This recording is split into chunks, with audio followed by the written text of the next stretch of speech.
2016 നമ്മുടെ പ്രിയദർശൻ മോഹൻലാൽ ആന്റണി പെരുമ്പാവൂർ കൂട്ടുകെട്ടിൽ പുറത്തിറങ്ങിയ സിനിമയായിരുന്നു ഒപ്പം എന്ന് പറയുന്നത്. അപ്പൊ ആ ഒരു സിനിമ എന്ന് പറഞ്ഞു കഴിഞ്ഞാൽ മോഹൻലാലിനെ നല്ല രീതിയിൽ അതിന്റെ ഗാനങ്ങളാണെങ്കിലും ആ ഒരു സിനിമ വളരെയധികം പ്രേക്ഷകരിലേക്ക് ഏറ്റെടുക്കപ്പെട്ട ഒരു സിനിമയായിരുന്നു. ഒരു ഓണക്കാലത്ത് തന്നെ റിലീസ് ചെയ്ത സിനിമയാണ്. അപ്പോ ആ ഒരു സമയത്ത് ഒരു കോളേജ് അധ്യാപിക ആ സിനിമ വെക്കേഷൻ ടൈമിൽ കാണാൻ പോകുമ്പോഴാണ് വളരെ സർപ്രൈസ് ആയിട്ട് ആ ഒരു ക്രൈം സ്റ്റോറിയൊക്കെ ഇങ്ങനെ ആ സിനിമയിലെ ഒരു പാർട്ടാണ്, ഒരു ക്രൈം ഫയൽ ഇങ്ങനെ ചർച്ച ചെയ്യുന്നതിന്റെ കൂട്ടത്തിൽ ഒരു ഫോട്ടോ, അത് അവരുടെ ഫോട്ടോയാണ്. എങ്ങനെയാണ് ആ ഒരു ഫോട്ടോ അവിടെ എത്തിയതെന്നോ അല്ലെങ്കിൽ ആ ഒരു രീതിയിലൊന്നും അവർക്ക് അറിയില്ല. പെട്ടെന്ന് ഒരു സർപ്രൈസ് ആയിട്ടാണ് അവർ ആ ഒരു സീൻ കണ്ടത്. അതിനുശേഷം അവര് ഒരു വക്കീലിനെ സമീപിക്കുകയും അപ്പോൾ അദ്ദേഹമാണ് പറയുന്നത് കൃത്യമായ ഡിഫോമേഷനെതിരെ നമുക്ക് കേസ് കൊടുക്കാം, ആ ഒരു രീതിയിലേക്ക് അവർ കേസ് ഫയൽ ചെയ്യുന്നുണ്ട്. ഇപ്പൊ അതിന്റെ വിധി വന്നിരിക്കുകയാണ്. 7 വർഷത്തിന് ശേഷമാണ് അതിന്റെ വിധി വന്നിരിക്കുന്നത്.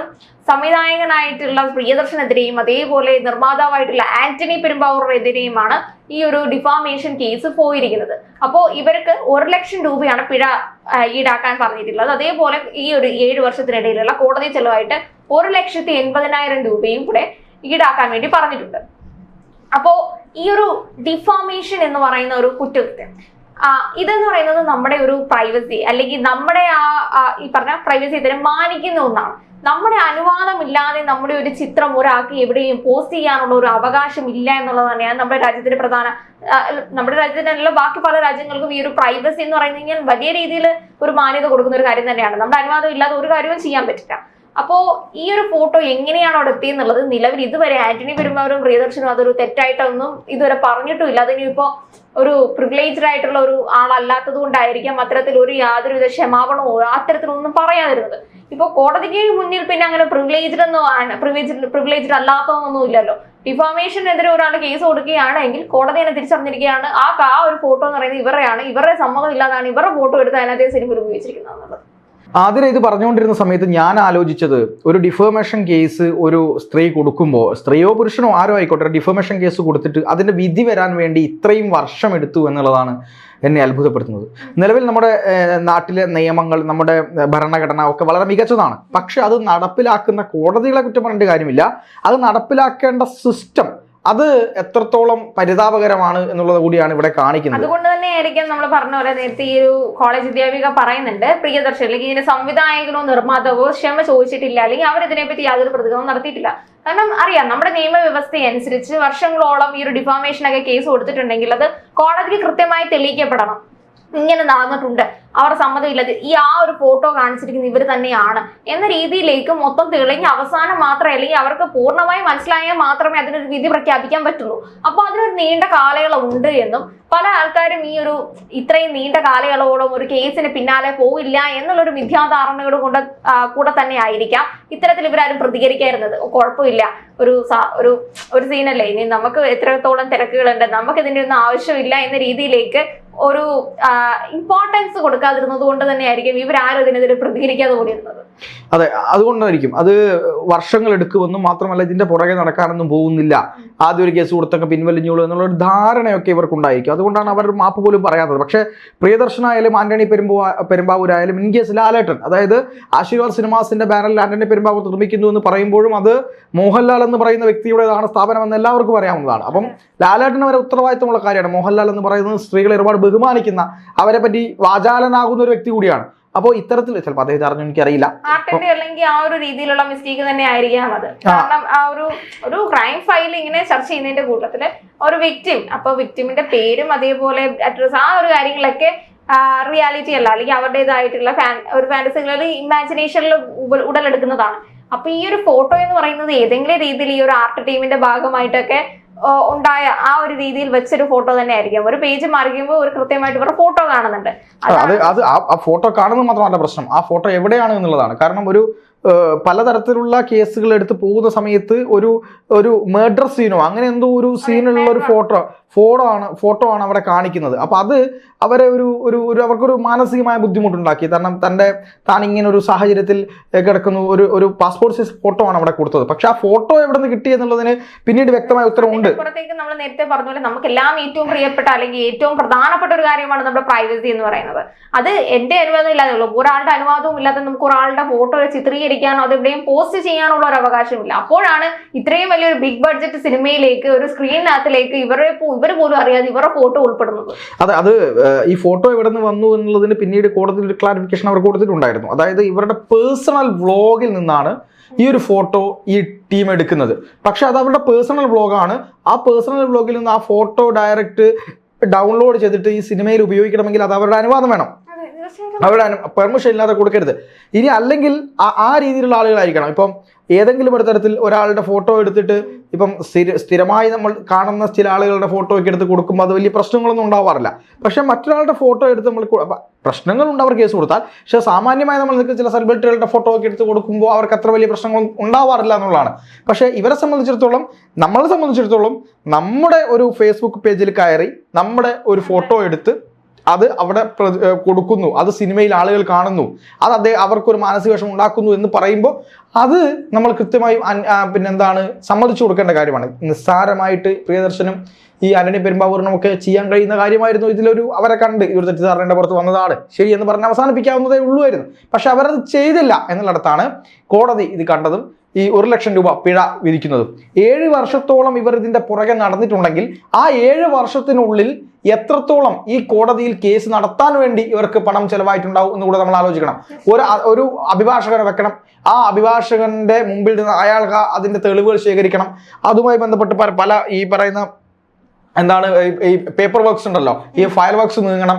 അതുപോലെ തന്നെ കോടതി ഓരോ തവണ മാറ്റി വെക്കുമ്പോഴും ഈ കേസിന് ഹാജരാവേണ്ട ചെലവുകളുണ്ട്. പക്ഷെ ഈ കേസിന് പിഴ വിധിക്കുമ്പോൾ കോടതി അതും കൂടെ കണ്ടുകൊണ്ടാണ് വിധിക്കുക. ഇനി 1 ലക്ഷം രൂപ എന്നുള്ളതാണെങ്കിൽ ആ ചെലവ് കൂടെ കണ്ടിട്ടായിരിക്കാം കോടതി വിധിച്ചിട്ടുണ്ടാവുക. അല്ലെങ്കിൽ ഇവരോട് ചോദിക്കും എത്രയാണ് നിങ്ങൾക്ക് നഷ്ടമായിട്ടുള്ള തുക എന്ന് പറഞ്ഞ് ഏകദേശം ഒരു കണക്ക് കോടതിയൂടെ വെച്ചിട്ടാണ് ഇതിനൊരു പരിഹാരം ഉണ്ടാക്കുക. ഇനി അതല്ല 1 ലക്ഷം രൂപ മാത്രം പിഴയും അതോടൊപ്പം അഡീഷണൽ ചാർജും എന്നുള്ളതിനൊക്കെയാണോ പിഴ വന്നത് എന്ന് എനിക്കറിയില്ല. പക്ഷെ ഒരാളുടെ സ്വകാര്യത അവർക്ക് നഷ്ടപരിഹാരം കൊടുക്കുക, ഡിഫാമേഷൻ എന്ന രീതിയിലേക്ക് അവരുടെ അനുവാദം ഇല്ലാതെ അവരുടെ ചിത്രം ആ ഒരു സിനിമയിൽ ഉപയോഗിച്ചത് കൊണ്ട് അവർക്ക് പേഴ്സണലായിട്ട് കൊടുക്കേണ്ട ഒരു നഷ്ടപരിഹാരമാണ് 1 ലക്ഷം രൂപ.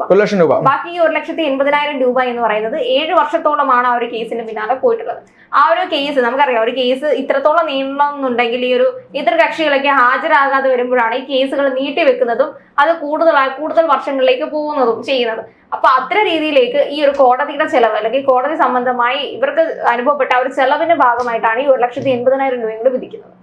ശരിയാണ്. അപ്പൊ അത് ഒരു കോടതി ഉത്തരവിലൂടെ വാങ്ങുന്നു എന്ന് പറയുമ്പം ഇവർ വിജയിച്ചു എന്നുള്ളത് തന്നെയാണ്. കാരണം മറ്റുള്ളവർ മാപ്പ് പറഞ്ഞില്ലെങ്കിലും ഒക്കെ നിയമത്തിന് മുന്നിൽ തെറ്റുകാരായി നിയമത്തിന് മുന്നിൽ തെറ്റുകാരായി എന്നുള്ളതല്ല നമ്മൾ കാണേണ്ടത്. തെറ്റ് ചെയ്തിരിക്കുന്നു ആന്റണി പെരുമ്പാവൂരും പ്രിയദർശനും ആശീർവാദ് സിനിമാസും എന്ന് പറയേണ്ടി വരും.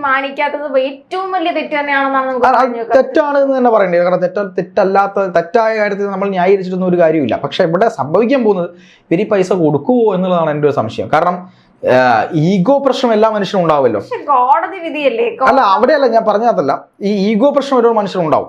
അപ്പൊ അതുകൊണ്ട് തന്നെ എന്റെ പൈസ എന്റെ 3 കോടി തിരിച്ചു കൊടുക്കാൻ ഞാൻ 5 കോടി മുടക്കാനും തയ്യാറാണ് എന്ന് പറയുന്ന രീതിയിൽ കാര്യങ്ങൾ പോകുമ്പോൾ ഇവിടെ എങ്ങനെയായിരിക്കാം അവരതിനെ കാണുന്നത് എന്നൊരു സംശയം എനിക്കുണ്ട്. ഉദാഹരണത്തിന് അവരിപ്പം ഹൈക്കോടതിയെ മീൻസ് ഇപ്പം ഏത് സെഷൻസ് കോടതിയായിരിക്കും അത് വിധിച്ചിട്ടുണ്ടാവുക, ഹൈക്കോടതിയെ സമീപിക്കാൻ അപ്പീൽ പോകാനുള്ള സാധ്യത ഞാൻ കാണുന്നുണ്ട്. ഒരുപക്ഷെ പോയേക്കാം, ഒരുപക്ഷെ സുപ്രീം കോടതിയിൽ ഇവർ അപ്പീൽ പോയേക്കാം, അതിന്റെ പുറകെ ഇവർ നടക്കേണ്ടി വരും. ഇതൊക്കെയാണ് നമ്മുടെ നിയമത്തിന്റെ ചില ഈ പരിമിതികൾ എന്ന് പറയുമല്ലോ നമ്മൾ. പക്ഷേ ചിലപ്പോൾ ഇനിയും നാണം കെടാൻ വയ്യ എന്ന് വിചാരിച്ചിട്ട് ഈ 1 ലക്ഷം കൊടുത്ത് ഒഴിവാകാനും സാധ്യതയുണ്ട്. എന്തായാലും ആന്റണി പെരുമ്പാവൂരിനെ പോലെ പ്രിയദർശനെ പോലെയുള്ള ആളുകളൊന്നും തന്നെ ഇതിനെതിരെ അപ്പീൽ ദയവായി പോകരുത് എന്നുള്ളതാണ്. കാരണം പോയാൽ നിങ്ങൾ തന്നെയാണ് സമൂഹത്തിൽ കുറവാകുന്നത്. ഒരുപക്ഷെ അവരുടെ തെറ്റുകൊണ്ടായിരിക്കില്ല ഈ സ്ത്രീയുടെ ഫോട്ടോ, ഈ പരാതിക്കാരിയുടെ ഫോട്ടോ അതിൽ കയറി വന്നിട്ടുണ്ടാവുക, അധ്യാപികയുടെ ഫോട്ടോ വന്നിട്ടുണ്ടാവുക. പക്ഷേ അവരല്ലെങ്കിൽ പോലും ആ സിനിമ നിർമ്മിച്ച എന്ന് പറയുമ്പോൾ അതിന്റെ പൂർണ്ണമായ ഉത്തരവാദിത്വം അവർക്കാണല്ലോ ഉണ്ടാവുക. അപ്പോൾ അത് അവരെങ്ങനെ ഈടാക്കിയാലും പ്രശ്നമില്ല, ഇവർ ആർട്ട് ഡയറക്ടറിൽ നിന്ന് ഈടാക്കിയാലും പ്രശ്നമില്ല, എങ്ങനെ ഈടാക്കിയാലും പ്രശ്നമില്ല. അത് അവർക്ക് കൊടുക്കുകയും അവരുടെ അത്രയും കാലം ഉണ്ടായിട്ടുള്ള ഒരു മാനഹാനിക്ക് പരിഹാരം ഉണ്ടാക്കി കൊടുക്കുകയും ചെയ്യേണ്ടത് ഈ പറയുന്നത് പോലെ ആന്റണി പെരുമ്പാവൂരിന്റെയും അത് പ്രിയദർശന്റെയും ഒക്കെ ഉത്തരവാദിത്തമാണ്. സിനിമയിൽ മാത്രം നമ്മൾ സ്ത്രീപക്ഷ രംഗം ചിത്രീകരിച്ചിട്ട് സ്ത്രീകളെ സംരക്ഷിക്കാൻ വേണ്ടി പോകുന്ന നായകനെ ചിത്രീകരിച്ചതുകൊണ്ട് കാര്യമില്ല. അതിനപ്പുറത്തേക്ക് നമ്മൾ സമൂഹത്തിൽ നമ്മളാൽ തെറ്റുപറ്റിപ്പോകുമ്പോൾ അവരെ ചേർത്ത് പിടിക്കാനുള്ള ശ്രമം കൂടി ആരുടെ ഭാഗത്തുണ്ടാവണം? നമ്മുടെ ഭാഗത്തുനിന്ന് ഉണ്ടാവണം എന്നുള്ളതാണ്. അല്ലെങ്കിൽ മനഃപൂർവ്വം അല്ലാതെ ഉണ്ടാവുന്ന തെറ്റുകൾ തിരുത്തപ്പെടാൻ അല്ലെങ്കിൽ തിരുത്താനുള്ള ഒരു രീതി കൂടി സ്വീകരിക്കണം എന്നുള്ളതാണ്. അതെ, അങ്ങനെ തിരുത്താതെ മുന്നോട്ട് പോവുക എന്ന് പറയുമ്പോൾ നമുക്കറിയാലോ, ഇപ്പം നമ്മുടെ സമൂഹത്തിൽ പലതരത്തിലുള്ള ആളുകളുണ്ട്. എന്താണ് ഈ വലിയ വായിൽ പ്രസംഗിക്കുകയും ഒന്നും ചെയ്യാതിരിക്കുകയും ചെയ്യുന്ന ആളുകളുണ്ട്.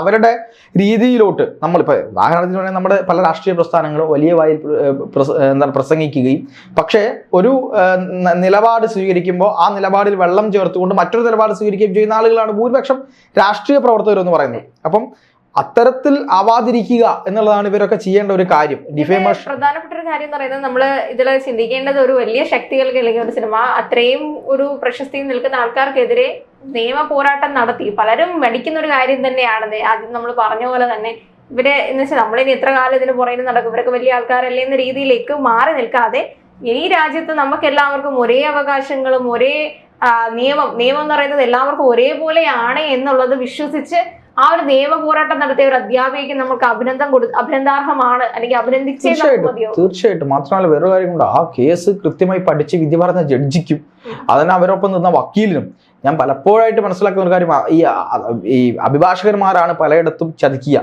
കാരണം അഭിഭാഷകന്മാർ പല കാര്യങ്ങൾ കൊണ്ടും ബുദ്ധിമുട്ടുകൾ കൊണ്ടും കോടതിയിൽ പറയുന്ന വാചകങ്ങൾ കൊണ്ടൊക്കെയാണ് പലപ്പോഴും കൂറുമാറുന്ന അഭിഭാഷകരെ നമ്മൾ കണ്ടിട്ടുണ്ട്. പല കേസുകളിലും അങ്ങനെ ആൾക്കാർ രക്ഷപ്പെട്ട് പോവുകയും ചെയ്യുന്നതിന് പ്രധാന കാരണം തന്നെയാണ് അഭിഭാഷകരാണ്. അത് ഇവരുടെ തന്നെ അഭിഭാഷകരെ പറ്റി ഞാൻ പറയുന്നത്. അവര് അങ്ങനെയൊക്കെ ചെയ്യുന്ന ആളുകൾ, പക്ഷെ ഇതല്ലാതെ കൃത്യമായ ഒരു കാര്യത്തിലും പോയി വീഴാതെ ഇവർക്ക് വേണ്ടി കേസ് വാദിച്ച് നീതി വാങ്ങിക്കൊടുത്ത അഭിഭാഷകനെ നമ്മൾ അംഗീകരിക്കണം. അതുപോലെ തന്നെ കോടതിയെയും നമ്മൾ ആ രീതിയിൽ തന്നെ അഭിനന്ദിക്കേണ്ട കാര്യമുണ്ട്. ഡിഫേമേഷൻ എന്ന് പറയുന്നത് നമ്മൾ ചെയ്യരുതാത്ത ഒരു കാര്യമാണ്. അതായത് പലർക്കും അതിനെപ്പറ്റി കൃത്യമായിട്ടൊരു ധാരണയില്ല എന്ന് തന്നെ വേണമെങ്കിൽ നമുക്ക് പറയാം. 100% ഈ പറയുന്ന ഫേസ്ബുക്കിലൊക്കെ ആരുടെയെങ്കിലും ഒക്കെ ഒരു ഫോട്ടോ കാണുമ്പോഴേക്കും അതിനടിയിൽ പോയി തെറി വിളിക്കുന്ന, അതിനെ അപമാനിക്കുന്ന, ആക്ഷേപിക്കുന്ന എത്രയോ അധികം ആളുകൾ നമ്മൾ കാണുന്നില്ലേ? അതേപോലെ മറ്റുള്ളവരുടെ പോസ്റ്റിൽ കയറി ആ ഒരു ഫോട്ടോ എടുത്ത് മറ്റൊരു അക്കൗണ്ട് ഉണ്ടാക്കി ഷെയർ ചെയ്യാന്നൊക്കെ പറഞ്ഞു കഴിഞ്ഞാലും ഇതെല്ലാം ഈ ഒരു ഡിഫോമേഷന്റെ അണ്ടറിൽ പെടുന്ന കാര്യം തന്നെയാണ്. തീർച്ചയായിട്ടും. പക്ഷെ അതിന് പലരും എന്ത് ചെയ്യുന്നില്ല, പല ആളുകളും ഇത്തരം കാര്യങ്ങൾ വെച്ച് മുന്നോട്ട് പോകുമ്പോൾ ഇത് ഒരു കേസാക്കിയിട്ട് പുറകെ പോകാൻ താല്പര്യപ്പെടാത്തത് കൊണ്ട് തന്നെയാണ് ഇവരൊക്കെ ഊരിപ്പോകുന്നത്, ഈ പല ക്രിമിനലുകൾ ഊരിപ്പോകുന്നത്. പക്ഷെ അത്തരത്തിലുള്ള ക്രിമിനലുകളെ വിടാതെ പിന്തുടരുകയും അവർക്ക് നിയമത്തിന്റെ പാതയിലൂടെ പോയിട്ട് അവർക്ക് നടപടി വാങ്ങിക്കൊടുക്കുകയും ചെയ്യുമ്പോൾ നമുക്ക് രണ്ട് ബലമാണുള്ളത്. ഒന്ന്, നമ്മൾ അത്രയും കാലം ചെലവഴിച്ച പണം, നമ്മൾ അത്രയും കാലം ഇൻവെസ്റ്റ് ചെയ്ത സമയം, അതിൻ്റെ ഒക്കെ ഒരു പ്രതിഫലം എന്നുള്ള നിലയ്ക്ക് കോടതി നമുക്കൊരു പൈസ വാങ്ങിത്തരുന്നുണ്ട്. പിന്നെ പിഴയും കിട്ടുന്നുണ്ട്. അപ്പം നിയമത്തിന്റെയും സമൂഹത്തിന്റെയും മുമ്പിൽ അവർ തെറ്റുകാരാകുന്നു. അതുപോലെ തന്നെ ഈ കാര്യത്തിലും അവർ തെറ്റുകാരാകുന്നു എന്നുള്ളതാണ്. പിന്നീട് ഇത് ആവർത്തിക്കാതിരിക്കാൻ അവർ ശ്രമിക്കും. ഒരു ചെറിയ മിസ്റ്റേക്ക് ആയാൽ പോലും അത് ആവർത്തിക്കാതിരിക്കാൻ അവർ ശ്രമിക്കും എന്നുള്ള കാര്യത്തിൽ യാതൊരു സംശയവുമില്ല. തെറ്റുകളൊന്നും പറ്റാത്ത ആൾക്കാരൊന്നുമില്ല. പക്ഷെ ആ രീതിയിലുള്ള കാര്യങ്ങൾ എടുത്തു കാണിക്കുമ്പോഴാണ് പിന്നീട് നമുക്ക് ആവർത്തനം ഉണ്ടായിരിക്കും. ഇതൊരു ചിലപ്പോൾ ഇവരിത് വിട്ടിരുന്നുവെങ്കിൽ വീണ്ടും പല രീതിയിലും പല ആൾക്കാരും പല സിനിമകളിലൂടെയും അങ്ങനെ വന്നിട്ടുണ്ട്. ഇപ്പൊ പ്രിയദർശനും ആന്റണി പെരുമ്പാവൂരുടെയും സിനിമകൾ തന്നെയെന്നല്ല, ഇപ്പൊ ഇങ്ങനെ ഒരു സിനിമയിൽ ഈ ഒരു പ്രശ്നം വന്നതുകൊണ്ട് ഇനി അടുത്ത ആൾക്കാർ സിനിമകളൊക്കെ എടുക്കുമ്പോൾ അത് കൂടുതൽ ശ്രദ്ധിക്കുമെന്നാണ് പറയുന്നത്. ഇപ്പൊ ഉദാഹരണത്തിന് ആന്റണി പെരുമ്പാവൂരോ പ്രിയദർശനോ അല്ലെങ്കിൽ ഇവരടുത്ത് പോയിട്ട് ഇവരോട് കണ്ട് സംസാരിച്ച് ഒഴിവാക്കിയായിരുന്നെങ്കിൽ അങ്ങനെ ഒഴിവാക്കിയാൽ മതിയായിരുന്നു. കാരണം പശ്ചാത്താപത്തെക്കാൾ വലിയ തെറ്റൊന്നുമില്ല, വലിയ മാപ്പൊന്നുമില്ല, അല്ലെങ്കിൽ കാര്യങ്ങളൊന്നുമില്ല, പ്രതിവിധിയില്ല എന്നാണല്ലോ പറയുന്നത്. പക്ഷെ അതിനൊന്നും ഇവർ തയ്യാറായിട്ടില്ല. അപ്പോൾ ഈ കൃത്യമായ ആ രീതിയിൽ തന്നെ പോകണം എന്നുള്ളതിനാണ്. അങ്ങനെ പോയ അധ്യാപികയ്ക്ക് എന്തായാലും ആതിര പറഞ്ഞതുപോലെ നമ്മൾ അഭിനന്ദിക്കേണ്ടതുണ്ട്.